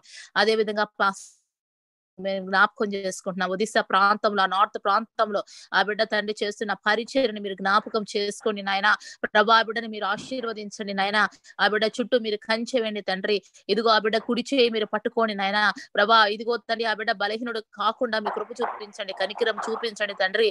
ఇంకా రానున్న దినాల్లో ఎంతో మంది ప్రభా మరి క్రీస్తు అంటే తెలియని వారు ఎంతో మంది ప్రభా నమ్మి బాప్తిసం పొంది రక్షణ పొందడానికి ఆయా ప్రాంతంలో తండ్రి ఒడిశా ప్రాంతంలో ఆ దేవా పరిచయించిన ప్రతి విధమైన అంధకార శక్తులను ప్రభా చీకటి శక్తులను యేసు నామములో మేము బంధిస్తున్నాం ప్రభా in the name of Jesus Christ of Nazareth. Hallelujah ప్రభా. మరి ఆ యొక్క ఒడిశా ప్రాంతంలో తండ్రి పరిశుద్ధాత్మ దేవా ప్రభా మేము విజ్ఞాపన చేయించుండగా తండ్రి ఆ ప్రాంతంలో ఎవ్వరు కూడా నశించిపోకుండా ప్రభా ప్రతి ఒక్కరు కూడా ప్రభా క్రీస్తు నిజమైన దేవుడు రక్షకుడని దేవా నమ్మి బాప్తిసం పొంది రక్షణ పొందడానికి ప్రభా మీ కృప చూపించండి నాయన. ఒడిశా ప్రాంతంలో నాయన మీరు ఆశీర్వదించండి నాయన. ఒడిశా ప్రాంతం మీద మీ కృప చూపించవలసిందిగా మిమ్మల్ని వేడుకొని ప్రార్థిస్తున్నాం తండ్రి. దేవానికి వందనాలు, స్తుతులు, స్తోత్రములు చెల్లించుకొనిచున్నాం ప్రభా. ఇదిగో తండ్రి మీ కృతజ్ఞతాస్తులు చెల్లిస్తున్నాం ప్రభా. దేవానికి స్తోత్రం దేవా. ఇదిగో నాయన మరి యునైటెడ్ స్టేట్స్ ని మీరు జ్ఞాపకం చేసుకోండి దేవా. థ్యాంక్స్ గివింగ్ జరుపుకొనిచుండగా ప్రభా మరి ఎంతో మంది ప్రభా యొక్క దేశం పట్ల మీ కృప చూపించి కనికరం చూపించి ప్రభా యేసయ్య మరి ఇదిగో తండ్రి ప్రభా మీరు జ్ఞాపకం చేసుకోండి ప్రభా. అనేకులకి ఆశీర్వాదకరంగా ఈ దేశం ఉండడానికి ప్రభా మరి మీ కృప చూపించండి, కనికరం చూపించండి ప్రభా. మరి మా యొక్క భారతదేశాన్ని నాయన విగ్రహారాధనలో పట్టబడుతున్న మా దేశాన్ని మీరు జ్ఞాపకం చేసుకోండి. విగ్రహారాధనలో నుండి మా యొక్క దేశాన్ని మీరు రక్షించండి నాయన. మరి ఇదిగో తండ్రి విగ్రహాలు బట్టి విగ్రహాలే అని దేవా అవి కళ్ళుండి నాయన చూడలేవు, చెవులుండి వినలేవు, నోరుండి మాట్లాడలేవని ప్రభా ఎంతో మంది గ్రహించడానికి మీ కృప చూపించండి, కనికరం చూపించండి ప్రభా. ఇదిగో ఇక ప్రేయర్ లైన్ ద్వారా రానున్న దినాల్లో ప్రభా యేసయ్య ఇంకా అద్భుతమైన పరిచయం మీరు దేవ కొనసాగించిన ఎంతో మంది అన్యులు దేవ వారి విగ్రహాలు పడవేసి జీవం కలిగిన దేవుని వైపు మళ్లింపబడే కృప దయచండి నాయన. అదే విధంగా ప్రభా తండ్రి పరిశుద్ధాత్మ దేవాని మీ కార్యాన్ని జరిగించండి తండ్రి ప్రభా. ఇక్కడ లాగిన్ అయిన ప్రతి ఒక్కరూ నాయన నీ యొక్క ప్రెజెన్స్ ని నాయన వారి దేవ పొందుకున్నటకు దేవాని కృప చూపించండి ప్రభా. ఎటువంటి బలహీనతలున్నా, ఎటువంటి వ్యాధులున్నా ప్రభా మరి ఇదిగో తండ్రి మరి యేసయ్య నీకు స్తోత్రం. మీకంటే పరమ వైద్యుడు అంటూ ఈ లోకంలో ఎవ్వరు కూడా లేరు నాయన ప్రభా. మీరు యెహోవా రాఫాగా మమ్మల్ని స్వస్థపరచు దేవుడిగా మీరు ఉంటున్నారు తండ్రి. మీరు పొందిన దెబ్బల చేత మాకు స్వస్థత కలిగి ఉన్నది ప్రభా. మీరు పరమ వైద్యుడిగా ఉంటున్నారు తండ్రి దేవ. ఇక్కడ నాయన మీరు పరమ వైద్యుడిగా ఈ యొక్క జయన్ ప్రేయర్ లైన్ లో మీరు ఉండి తండ్రి ఎంతో మంది నాయన ప్రభా మీరు ఈ ప్రేయర్ లైన్ ద్వారా ప్రభా ఈ యొక్క భయంకరమైన దినాల్లో తండ్రి ప్రభా మీ నామమున ప్రభా మరి ఉచితముగా వారిని స్వస్థపరచుటకు నీ కృప చూపించండి తండ్రి దేవా. నా దేవా మరి నా యందు నమ్మికించిన వారు నాకంటే ఎక్కువ కార్యాలు నాయన గొప్ప కార్యాలు చేస్తారన్నారు తండ్రి దేవ. నేను ఈ లోకంలో ఉన్నంత వరకు నేను వెలుగుగా ఉన్నాను, కానీ ఈ లోకం నుండి బయలువెళ్ళబోతున్నాను, అప్పుడు మీరు ఈ లోకానికి వెలుగు అన్నారు తండ్రి. ఇదిగో ప్రభా అవును తండ్రి మేము నాయన మా దేవ మమ్మల్ని అందరినీ కూడా మీ బలమైన ఆత్మతో అభిషేకించిన ఆయన మమ్మల్ని అందరినీ కూడా ప్రభా అనేకులకు ఆశీర్వాదకరంగా మీరు వాడుకోండి నాయన. ఒక గొప్ప వెలుగుగా మీరు వాడుకోండి తండ్రి దేవానికి స్తోత్రం. హల్లెలూయా దేవా. మీకు కృతజ్ఞతాస్తులు చెల్లిస్తున్నా దేవా. నీ పరిశుద్ధాత్మ శక్తిని మాకు దయచేయండి నాయన. మా ఆత్మలో నాయన మీ ఆత్మ శక్తిని ఉంచండి నాయన దేవ. మా ఆత్మలో మీ ఆత్మ బలాన్ని ఉంచండి ప్రభా. నీకు స్తోత్రం దేవా. మరి మా కుటుంబాలన్నీ కూడా నోవహు కుటుంబాలు వలె ప్రభా ఇదిగో ప్రభా ప్రతి ఒక్కరు కూడా ఏక హృదయం, ఏక మనసు, ఏక తాత్పర్యముతో దేవ నోవహు కుటుంబంలో ఎవ్వరు కూడా విడవబడలేదు నాయన. ఆ విధంగా మా కుటుంబాలు నోవహు కుటుంబాలు వలె ప్రభా ఎవ్వరు కూడా విడవబడకుండా తండ్రి దేవా ఇదిగో ప్రభా మరి నీ కొరకు నాయన మేమందరము నాయన మరి ఏక హృదయం కలిగిన మేమందరము కూడా ప్రభా దేవా మరి మేమందరం కూడా పాటుపడే కృపను మీరు అనుగ్రహించవలసిందిగా మనం వేడుకొంటున్నాం ప్రభా. మాలో అటువంటి ఆసక్తిని మా యొక్క హృదయాల్లో మీరు అనుగ్రహించండి ప్రభా. దేవానికి స్తోత్రం తండ్రి. 5 రొట్టెలు 2 చేపలు మీరు ఆశీర్వదించిన విధంగా ఇదిగో ఇక్కడ లైన్ లో మీరు ఉన్న ప్రతి ఒక్కరిని మీరు దీవించండి, ఆశీర్వదించండి. మేమందరము కూడా అనేక వేల మందికి ప్రభా ఆకలి తీర్చే బిడ్డలుగా ప్రభా మమ్మల్ని అందరినీ కూడా మీరు ఆశీర్వదించవలసిందిగా మిమ్మల్ని వేడుకొని ప్రార్థిస్తున్నాను తండ్రి. దేవానికి వందనాలు స్తుతులు స్తోత్రం చెల్లించుకొనిచున్నాను తండ్రి దేవా. ఇదిగో ప్రభా ప్రతి బలహీనత ఎవరికి ఎటువంటి బలహీనత ఉన్నా ఇప్పుడు యేసు నామములో వారిని ముట్టి స్వస్థపరచండి. యేసు నామములో వారికి విడుదల దయచేయండి ప్రభా దేవా. యేసు రక్తము నేను బిడ్డల మీద ప్రోక్షిస్తున్నాం ప్రభా. ఇదిగో వారికి నన్ను విడుదల, వారికి విడుదల, వారికి స్వస్థత యేసు నామములో కలుగును గాక నేను పలుకుచున్నాను ప్రభా. దేవానికి స్తోత్రం. హల్లెలూయా. దేవానికి స్తోత్రం. అరణ్యమును ఎండిన భూమి ఉల్లసించును, అడవి ఉల్లసించి కస్తూరి పుష్పం వలె పూయును, అది బహుగా పూయిచు ఉల్లసించును, ఉల్లసించు సంగీతములు పాడును. లెబానోను సౌందర్యము దానికి కలుగును, కర్మేలు శరణలకున్న సొగసు దానికి ఉండును. అది మన యెహోవా మహిమను దేవుని తేజస్సును చూచును. సడల చేతుల్ని బలపరచుడి, త్రొట్టిల్ల మోకాల్ని దృఢపరచుడి, తత్తరిల హృదయాలతో ఇట్ల నుండి భయపడక ధైర్యముగా ఉండుడి. ప్రతిదండన చేయుటకై మీ దేవుడు వచ్చుచున్నాడు, ప్రతిదండన తాను చేయదగిన ప్రతీకారము దాన్ని చేయను. గురుడివారి కరుడు తెరవబడును, కుంటివాడు దుప్పివలే గంతులు వేయును, మగవారి నాలుక పాడును, ఎడారిలో నీళ్లు ఒబుకును, ఎండమావు నీటి మడుగులగును. అవును ప్రభానికి స్తోత్రం. హల్లెలూయా. అవును తండ్రి. అరణ్యములో త్రోవలు ఏర్పరచండి నాయన దేవా. అన్రీచ్డ్ పీపుల్ కి రీచ్ అయ్యేటి కృప దయచేయండి నాయన ప్రభా. మార్గాన్ని సరళం చేయండి, ఎర్ర సముద్రాలు పాయలుగా చేయండి నాయన దేవా. నీ ప్రజల ముందు ప్రభా ఎర్ర సముద్రం పాయలైపోవాలి, నీ ప్రజల ముందు యోర్దాను వెనకకు మళ్ళాలి ప్రభా దేవా. నీ ప్రజలు ఆజ్ఞాపించగానే ప్రభా కార్యములు సఫలం చేయండి తండ్రి. భూమి మీద ఏది బంధిస్తారో పరలోక ముందు బంధింపబడిన అన్నారు, భూమి మీద ఏది విప్పుతారో పరలోక ముందు విప్పబడిన అన్నారు ప్రభా. మేమున్న ప్రాంతాల్లో ప్రభా మేమందరం ఏకీపించి ప్రార్థిస్తున్నాం దేవా. ప్రతి విధమైన చీకటి అంధకార శక్తులను యేసు నామములో బంధిస్తున్నాం దేవా. మేమున్న ప్రాంతాల్లో ప్రభా మీ పరిశుద్ధాత్మ శక్తిని మేము రిలీజ్ చేస్తున్నాం తండ్రి దేవ. పరిశుద్ధాత్మ యొక్క పరిచర్య ప్రభా అగ్ని వలె, అగ్ని వలె, అగ్ని వలె రబ రస్సికి రబహు చంద్రిక గ్లరసత బోతికి బరి కోమ రబ ఓ రహ రస్సికి రిషిందిక బరసతక బహోతికి బరి కోమ రబ అగ్ని వలె, అగ్ని వలె, అగ్ని వలె ప్రభా. ఇదిగో తండ్రి నీకు స్తోత్రం. హల్లెలూయా. దేవ సమయము దేవా ఇదిగో ఆసనమైన కొల్లది ప్రభా నీ బలమైన పరిచర్య, బలమైన శక్తి దేవా ప్రభా యేసయ్య విడుదల చేయండి ప్రభా, విడుదల చేయండి. రాతి హృదయాలు మార్చండి ప్రభా. Lord let there be more conviction of the Holy Spirit. Conviction అవును ప్రభా మేము పాపులమని ప్రభా గ్రహించే కన్విక్షన్ ఆయన హోలీ స్పిరిట్ గా పరిశుద్ధాత్మ దేవా ఇదిగో తండ్రి దేవా మేము పాపులమని ప్రభా. మరి ఇదిగో తండ్రి ఎవరు రియలైజ్ అవ్వలేరు తండ్రి. ఎందుకంటే ప్రభా ఇదిగో తండ్రి ప్రభా హృదయమునైనా ఇదిగో తండ్రి ఘోరమైన వ్యాధి కలదు ప్రభా. ఇదిగో తండ్రి నాయన నీకు స్తోత్రం పరిశుద్ధాత్మ దేవా, నీవు మాత్రమే అటువంటి కార్యము జరిగిస్తారు కాబట్టి ప్రభా ఇదిగో ఈ ప్రేయర్ మీటింగ్ లో కానీ ఇంకెక్కడైతే ప్రేయర్ మీటింగ్స్ జరుగుతున్నాయో ప్రభా పరిశుద్ధాత్మ దేవ అక్కడ తండ్రి దేవా మరి వారి హృదయాలు కదిలించండి. రాతి హృదయాలు మాంసపు కుడలుగా మార్చండి నాయన ప్రభా. నీకు స్తోత్రం నాయన దేవ. ప్రతి ఒక్కరు కన్నీటితో ప్రభు మేము పాపులను మని ఒప్పుకొనుటకు దేవ రక్షకుడు మాకు కావాలని ఒప్పుకొనుటకు తండ్రి దేవా నీ కృప చూపించండి, కనికరం చూపించండి ప్రభు. ప్రతి ప్రార్థన మీటింగ్ నాయన దేవ ఇదిగో దేవ ఎంత గొప్పగా మీరు జరిగించండి నాయన. ఇదిగో తండ్రి నీకు వందనాలు స్తుతులు స్తోత్రములు చెల్లించుకొనిచున్నాం ప్రభా. మీకే మహిమ ఘనత ప్రభావం చెల్లించుకొనిచున్నాం. వచ్చిన ప్రతి ఒక్కరిని బట్టి మీ కృతజ్ఞతాస్తులు చెల్లిస్తూ ప్రభా మీకే మహిమ ఘనత ప్రభావం చెల్లించుకొనిచు ఇదిగో తండ్రి నజరేయుడైన యేసుక్రీస్తు దివ్యనామమున అడిగి వేడుకొని ప్రార్థిస్తున్నాం తండ్రి. ఆమేన్. ఆమేన్. థ్యాంక్ యూ అండి ఐజయ్య గారు. ఐజయ్య గారు మీరు చిన్న ప్రార్థన చేసి మాకు ఆశీర్వాదాన్ని ఇస్తారా? అలాగే ప్రార్థన చేసుకుందాం. పరిశుద్ధమైన మా తండ్రి జీవాధిపతి మీ ఘనమైన పాదాలకు స్తుతి స్తోత్రం చెల్లిస్తున్నాం నాయన. ఎంతవరకు నాయన ఇదిగో తండ్రి ఈ యొక్క కృతజ్ఞత కూడిక ఘనంగా జరిగించినందుకు నీ స్తోత్రం చెల్లిస్తున్నాం. ఈ ప్రేయర్ టీం ద్వారా ఆయన ప్రేయర్స్ జరుగుతున్న పరిచర్య అంతటి కొరకు నీకు స్తోత్రాలు ప్రభువా. ఈ పరిచర్యకు ముద్ర వేసి మంచి ఫలితాలు దయచేయండి. అమెరికా దేశంలో భారతదేశంలో ఆయా దేశంలో ఉండి ఎంతమంది పాల్గొన్నారు వారందరినీ జ్ఞాపకం చేసుకుని మీరు దీవించండి ప్రభువా. పేదల్లో ఎవరైనా రక్షణలో ఉంటే వాళ్ళకి రక్షణ దయచేయండి. ఎవరైతే సమస్యలతో అనారోగ్య సమస్యలతో ఉన్నారో వారి విషయంలో మీరు ప్రభుత్వం నడుపుకుని స్తోత్రాలు. అలాగే మీ దాసురాల్ని తనతో సహకరిస్తున్నటువంటి వారందరూ మీరు దీవించండి. ఈ పరిచయం ఇంకా గొప్ప ముందు సాగుతూ సహాయం చేయండి ప్రభువా. చేయబడుతున్న ప్రార్థన మీరు ఆరాధించండి, సహాయం చేయండి. మీరు ఆఖరి కొరకు సిద్ధపరచండి. మహిమ ప్రభావాన్ని ఆరోపిస్తూ యేసుక్రీస్తు ప్రశస్త నామములో అడుగుతున్నాం తండ్రి. ఆమేన్. పరిశుద్ధాత్మ దేవుడైన సుధామను నడిపించుగాక. ఆమేన్.